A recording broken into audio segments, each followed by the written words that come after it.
You are listening to The Insider with Brian Lloyd. The opinions expressed are that of the individuals and can sometimes be of an adult nature. Adam McKay, thanks a million. I want to start off and ask you about The Big Short. The thing that kind of got me about this film was that, and I know you've said this in previous interviews, was that the type of comedy you were trying to make was absurdist comedy. Mm-hmm. But, I mean, the topic of the film, you know, the economic crash and so on and so forth, in a weird kind of way, it almost lends itself to horror, doesn't it? Because it was so fucking horrific, like, and just the devastation that it had on people. So I suppose, like, why absurdism? Like, why an absurdist comedy? Well, I would say, I think the movies we did before, the ones with Will, like Anchorman, Step Brothers, Talladega Nights, other guys, those are more absurdist comedies. I don't know if I would call this one an absurdist comedy. I would call this one like I've actually heard someone call it a traumaedy, a tragic comedy, which I think is kind of appropriate. Yeah.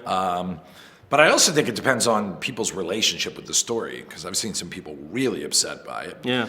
Then I've seen some people that were really excited by it because they get to know all the information.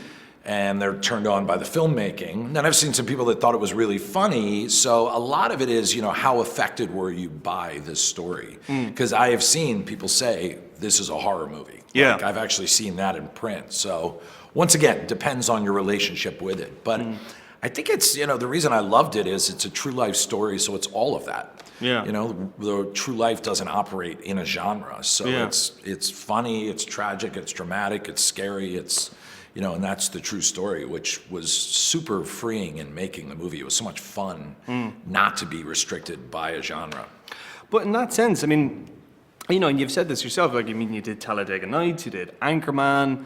I mean, these are all like very, very broad comedies, that sort of have a very, very broad appeal. And a film, about the financial crash. And I genuinely did like it. I'm not just saying that the blow smoke up your arse. Like, I genuinely did like it. But why this? Well, I quite simply read the book and could not put it down. I just found it to be like this crazy page turner that was this goulash of amazing characters, sense of humor, drama, tragedy, and information I didn't know. And this is stuff I've always been interested in. I've always been pretty politically active. And so... for me, it was the perfect blend. And I just felt like it's a story, like in the US at least, no one really ever explained this to anyone. Like, no one really has any clue what really happened. They just know the banks did something shitty. Yeah. They know that somehow our government didn't do a great job. Yeah. And then what happened was everyone just went off and started blaming all these different weird targets and scapegoats. So it felt like a movie that, first and foremost, I love movies. So I don't ever want to see something that I'm not engaged with. I'm not looking to make a dry polemic or anything. Yeah. So I thought, boy, I think I could pull this off. I think I could make a movie that's entertaining and different and energetic and yet tell the story that feels like it needs to be told. My sort of gauge for any movie I make is, can I show up for the next year and a half and talk about it, work on it, shoot it, write it. And every day go to work, not necessarily skipping and happy, but engaged. Yeah. And this was a movie I was like, I can do that on this one. So, and there's not a lot of projects that pass that test. It's like sometimes I like to write a script. Like it was fun to write Ant-Man. But in the case of this movie, I was like, I will do anything to make this movie. So, and it doesn't always work out that you get the chance to do it either. In this case, I actually got the chance, which is great. Actually, interesting. On that topic, you adapted the screenplay. I'll admit I haven't read the book, but you said there that there was a lot of humor in it. And of course, I've seen your other films, and I know you do work a lot of improvisation. That's sort of where you like to take a lot of takes and pull the best one out of it. Was that the same situation here? How did everyone react to that kind of work ethic? Or was it even like that? Did you do a lot of improvisation on this? I definitely did some improv on it, but compared to the comedies, not nearly as much. It was more of an element as opposed to with the comedies. It's the main thrust of what we're doing. We have scripts, obviously, but So this was just more like a spice. I would like do a couple takes that I would get. And you know, the way my DP worked, he was very improvisational too, Barry Ackroyd. Yeah. He's always roaming and looking and finding and discovering. So that was kind of exhilarating. And so then once we would get a bunch of good takes, I would start to say, all right, now ignore the script. And we would kind of look for accidents, you know, look for people talking over each other, look for a great reaction, look for just something, pieces of stuff. And then the final piece of the puzzle was that I got this great editor, Hank Corwin, who's just amazing. And he knew exactly what to do with that footage. And he knew how to sift the mistakes and how to find the magic in what Barry Ackroyd did. And he and I had just a fantastic collaboration in the edit room. It was one of the best I've ever had. It's actually on that, like the editing in it, I mean, there are such like really, really cool moments in it. I think my favorite bit is when Christian Bale goes into Goldman Sachs and he's talking about how he wants to make the deal and create the scene, and he gets up and that like ludicrous song just like breaks in, and then it just like cuts and he's like, can I take this cup? I fucking love that scene. I mean, it had it almost, in a weird kind of way, there was almost like an MTV element of it, you know, that sort of, Sure. it was just so fucking cut. Yeah. I mean, was that an intentional thing? Because, I mean, it's just so fast. I mean, was that because the subject matter was so weighty that you had to keep it energetic to keep people interested in it, or was that just your own Well, take? no, it kind of went based on what section of the story we were talking about. Like, I felt like that area where he's buying the CDSs is it's starting to cook, because he's figured it out now, and now the ball's rolling and the other people are going to find out. So that's a big energetic part of the movie. And then you'll see like the cut patterns will slow down a little bit as we go towards the tragic third act. So it was all kind of based on that. But overall, there's no question I was looking for a much more snappier, kind of anxiety-inducing sort of feel to the movie, because that's what these guys went through. You know, when you talk to the real people, they got like physically ill. They were so stressed by this. And the Christian Bale character, the real guy, almost had part of his intestine taken out. He was so sick to his stomach from... Jesus. They say on Wall Street, like when you're short something, you get physically ill because you're basically betting against hope and optimism. You're basically saying all of you people that think everything's great, you're wrong. It's toxic, like. It is toxic. And so these guys actually started to get kind of sick, and two of the guys developed panic attacks. And so they really all thought they were going to lose everything. They thought the banks were going to squash them and pull some kind of creepy, fraudulent move, and they were going to lose everything. So not only were they short and physically ill and anxious, and everyone around them is yelling at them, going, "What are you doing? This is crazy." So that was why that you get that kind of style, that frenetic, like we'll just cut a line off in the middle of a line, and we wanted it to be frayed and loose. And whereas you look at Wall Street and you look at Margin Call, it's all really like tight and very clinical. Yeah, very proscenium, traditional framing. The lighting is like dark blues and blacks, and everything looks very powerful. And we wanted this to be the opposite of that.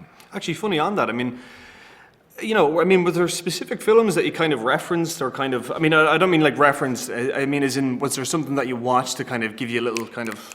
Oh yeah, God yeah, I always do that. Before I get into a movie, I'll watch...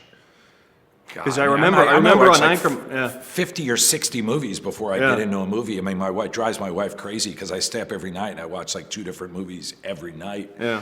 I'm just looking for, you know, and I knew this movie was going to be different. I knew there was no movie that was going to match to this movie. Yeah.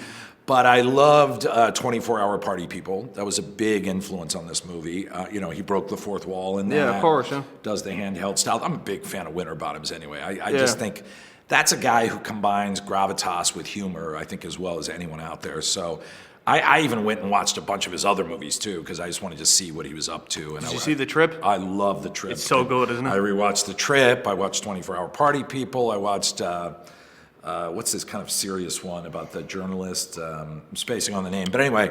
But I watched a lot of his stuff. I watched All the President's Men. All the President's Men, I forgot the art design, and that is so good, isn't it? Beautiful. Yeah. It was interesting. It kind of related to us, but not entirely. But the art design was interesting. You know, it's a movie I went back to a couple times. Was 3 Days of the Condor. I fucking love that film. It's a great movie. So good. Yeah. Was that Gordon Willis, that cinematographer? That was it? I think that is Gordon Willis. Yeah. Who directed 3 Days of the Condor? That was. I can't believe I'm spacing on that. I am. That's not the guy who did Rocky, is it? No. No. It was. Hang on. 3 Days of the Condor was Sidney Pollock. Oh, it's Pollock. Yeah. Oh my God, Sidney you're Pollock. right. And then he did The Firm as well. Like, so he's done that kind of thing. Yes. Although 3 Days of the Condors. Oddly, 3 Days of the Condor was helpful for this movie. You never ever would think it would be. But the idea that you have this bookish guy who leaves his office, he's not looking for anything, and he comes back and everyone's dead. And suddenly he's thrown into this dark underbelly is a lot like this story. It is a bit. Because these guys weren't looking for this. For what they found. They thought they found a good investment. They thought they were doing the right thing to bet against a bad investment. And what they found was this tremendous dark underbelly. It turns out it's one of Brad Pitt's favorite movies, too. So we talked about 3 Days of the Condor a lot. I watched every Barry Ackroyd movie. I watched every Greengrass movie. I went back and watched Costa Gravis movies. I watched Z again. I watched Battle of Algiers. I watched I love documentaries. So I love movies. So I just consume movies before I get to work on any movie. The Costa Gravis stuff is really good to watch. Yeah, that was very helpful for this movie. And I went back to that quite a bit. But yeah, at the end, I kind of realized, like, no, I don't know if there's really any kind of there isn't perfect match for this. The closest I found was 24-Hour Party People, and even that's different than what we did. So, so at that point, I started to get kind of excited when I saw that, you know, there really was no match for this, and I couldn't say it's a combination of this and this because it really didn't make any sense. And you kind of know you're onto something potentially exciting when that happens. Who directed Rocky? Who am I thinking of? Alan. No, the first who directed Rocky was. The first one was it Irwin Winkler? No, he produced it. He produced it. I just met one of the guys who helped get it made too, Mike Medavoy. I guess he was essential in getting it made. Anyway. No, hang on. I want to figure this out now. The first Rocky was directed by. Fuck, I know it. I can see it. You know what we just watched the other night? My wife and I couldn't get to sleep. We turned on, and it was just starting, was Midnight Cowboy. That's John Schlesinger. John Schlesinger. Yeah. And then he did Marathon Man. Yeah. The Marathon Man is my favorite film. By the way, that is a great movie. I fucking love Marathon Man. Oh, my God. Yeah. You. Yeah. Oh, my God. That is a God. great fucking movie. I'm with you on that. Yeah. I love that film. I watch the film at least once a year. You know my weird all-time favorite movie is Over the Edge with Matt Dillon. Over the Edge with Matt Dillon? Oh, you got a treat coming your way. Yeah? I love it. I was thinking Over the Top, like the Sylvester Stallone one by the about way, arm wrestling. That's my favorite all-time bad movie. Really? That we've done screenings of that. That is my favorite bad movie of all time. Have you Over seen the Edge, though? You have a giant treat coming your way. Tim Hunter wrote the script. The guy who did River's Edge. Yeah. And I'm trying to remember who directed it. Really great director. I'm tired because we've been traveling all around. Yeah. You got to see Over the Edge, man. I'm gonna. I'm gonna. Have you ever seen Tex? I have not seen Tex. What Tex is is good. A little choppier, but yeah. Have you seen the documentary? Because this is a really good one. I'll give you Electric Boogaloo: The Wild Untold Story of Canon Films. It's this brilliant. I know it. I have it marked on my queue. Yeah. It's really good? It's really, really good. Okay. And Over the Top is like, it's basically the third act of the film. Is how Canon Group went from... I can't wait. Oh my so God. good. I'm going to devour that. Yeah, the third act of it is all about how basically Sylvester Stallone wrote his own check for Canon Group. I am giddy about this. Yeah. I'm really, a documentary junkie. That's mostly what I it. watch. Yeah. Have you seen Best of Enemies? Best of Enemies. Refresh my memory. What's it about? Best of Enemies was the one about William F. Buckley and... No, I marked that one on my queue as well. Yes, That's I just really saw good. it. I saw Welcome to Fight. Have you seen that one? I haven't seen that one. You're gonna love it. It's good. Yeah. Wait, are we rolling? Oh yeah, we're still rolling. Yeah, we'll keep going. Oh, part of this can be this. Yes, all right, totally. all right. But actually, no, I'm addicted to documentaries. It's there's no question about it. That's my first thing I check every time I go on iTunes is what new documentaries are out, what's out. Yeah. But to bring it back to The Big Short, I mean, you know, you say there that you're a fan of documentaries, but like, I mean, did you consider making this like a straight documentary? I mean, we're you know, you're talking about Barry Ackroyd, that he was a very kind of energetic DP. I mean, did you ever consider making this into like just a straight You mean actually making a documentary? Well, not a documentary, but I mean like a sort of a straighter film than what it is, because it's kind of all over the place, if you know that kind of, and I mean that in a good way, like. No, I don't think you really could. I think if you did it as a straight documentary, I see, the trick is I wanted this movie to be entertaining. I wanted this movie to be able to play in Kansas City or Atlanta. I don't know if it will, by the way. Yeah. But that was my goal. My goal was that my parents could see this movie, which they actually did, and they really, I can tell when they don't like my movies and when they do, and they actually understood it and enjoyed it. So I wanted to kind of use the powers of film entertainment to get this tricky story across. Not to say that the thing's going to be a laugh a minute, but I also feel like audiences nowadays are so sophisticated from the internet. If you made a movie like this 30 years ago, where you're breaking the fourth wall, you're shooting at people, it'd be like a German experimental film. Yeah. But nowadays, people can handle it. My 15-year-old daughter saw it; she was totally with it. And once again, she will tell me if she doesn't like something I've done.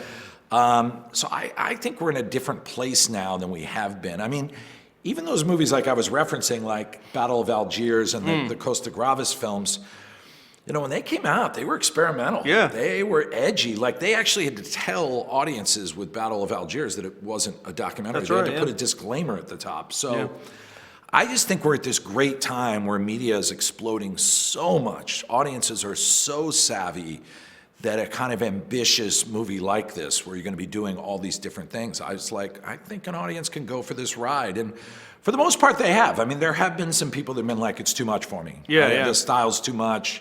It lost me, especially older film goers. I've noticed that. But for the most part, the reaction has been like, yeah, we're with you. It's kind of like we got a hold of the tail of some kind of beast, and you're taking us for a ride, and let's go, which is, once again, what the story really is, and why it felt like it was appropriate to use this style. It's interesting. I mean, I know you're on Bill O'Reilly the other day, and, you know, I suppose my question is that, you know, you've said it yourself, like, you are quite left-leaning. You would be quite politically active. But you are telling the story, and, you know, it's on the thing there, this is a true story. I mean, does your own kind of political, you know, leanings, does that bleed into it? I mean, would that affect it? I hope not. I mean, we really tried not to. It is a true story. I mean, you know, all this stuff did happen. You know, the ratings agencies did sell ratings for fees. They even admitted it. They paid a fine and signed a document, you know. They really did create CDOs, synthetic CDOs. They really did collapse. It really did spread. So, you know, I tried to keep that out of it because I really feel like this is not a right-left story. I think too many things are pushed into a right-left category. And I just think there are certain things that aren't right-wing or left-wing. I mean, the example I always give is I was very against the Iraq War. Like, I marched in a bunch of protests, I wrote a bunch of pieces, and I had a lot of people tell me I was a lefty and I was against America. And I go, I'm not a lefty, this is a bad idea. And then when it was over with, you know, when it was clear that it was a mistake, I went back to some of those people and I go, well, am I still a lefty? Does that mean I'm a lefty, or was I just right? Like, so I think this right-left thing has really just decimated America. I think it's really ridiculous. And when it comes to banking, there is not a right-left story, and that's the reason I did O'Reilly, was to go on and say that. And, you know, the funny thing is, there are some right-wingers who agree with that. I have heard some right-wingers who have enjoyed this movie and supported it, and there's plenty that don't. There's plenty that are very good friends with the banks, but there's also a lot of Dems that are very good friends with the banks. Hillary is very good friends with the banks. We just had Tim Geithner's biographer come after us really hard, and I think he would probably portray himself as slightly left-leaning or at least moderate. You know, it's about money, and whenever you talk about money, people will say whatever they need to say. They'll call someone left, they'll call someone right, they'll say they're a hippie, they're a commie, and the bottom line is there's just massive amounts of fraud. So I hope, you know, I don't really consider myself a lefty. I mean, I guess technically, from other people's point of view, I would be. I'm just against corruption. I'm just tired of our government being bought and paid for, and I'm tired of our systems failing because money's corrupting them. So whatever that point of view is what I am. If there was a Republican who said they were going to clean that up, and I really believed them, I'd vote for him. Okay, I've got 1 minute left, so I'm going to ask you really, really quickly. Ant-Man, where are you? I just talked to Peyton Reed 2 days ago, actually, and he wants to set up a phone call for me, Paul Rudd, and him to kind of talk story. I'm sure Marvel's into it on their end as well. They usually like to bring in a bunch of writers and kind of crack a story. I have a couple ideas. I mean, I grew up on Marvel, so Marvel's almost like a church to me. So it's like I'm talking to a bishop. Yeah, you got like genuflect and everything before you start. With all apologies to Spotlight. Have you seen Spotlight, by the way? I have seen Spotlight. It's good, isn't it? It was really good, yeah. Man, that must have hit here in Ireland. Fuck, Big no way. idea. Oh my God. Like just as like, I mean, this is just as bad because like, you know, we had like the crash and Jesus, we This had is everything. fresh, yeah. This is fresh, yeah. But anyway, when it comes to Marvel, Yeah. I wrote Kevin Feige because he sent me congrats on the Oscar nominations. I goes, I'm loyal to Marvel. I represent Marvel. Let me know whenever you guys want me for a rewrite, you want to talk about a movie. I mean, that was my mythology as a kid, more than the Catholic Church, even though I'm technically Catholic. It was, you know, The Thing, Mr. Fantastic, Spider-Man. That was my Zeus and my Apollos. So, yeah, I'm game for whatever they want me for. Cool. Okay, Adam McKay, thank you very much. You all right? You cool? My pleasure.